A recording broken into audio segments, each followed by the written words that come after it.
Nearly 1 month after the explosion of the West fertilizer plant, the state fire marshal and ATF gave their first big briefing on what their investigation of the site found.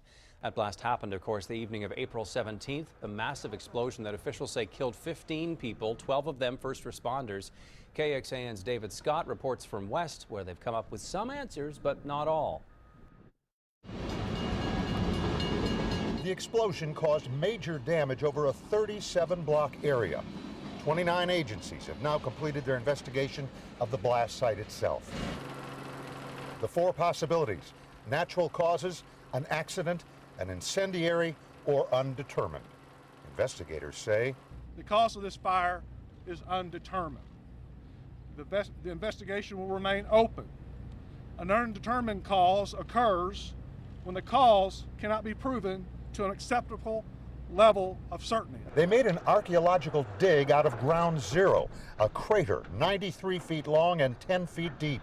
They're down to three possible causes: the plant's electrical system, a golf cart on site that might have self-ignited, or human action on purpose. This ranks up, people ask, with the Oklahoma City bombing, with the First World Trade, with the Pentagon, and some of you may be familiar when we worked the East Texas church fires 3 years ago. We brought in 2 teams there. This press conference was delayed half an hour so they could brief families who lost loved ones, families who want answers. We thought that was important to give them some aspects of closure of explaining what happened.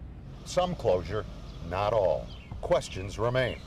In West, David Scott, KXAN News.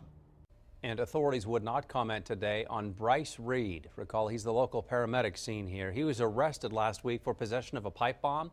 Yesterday, his detention hearing was postponed, but we did learn he plans to plead not guilty.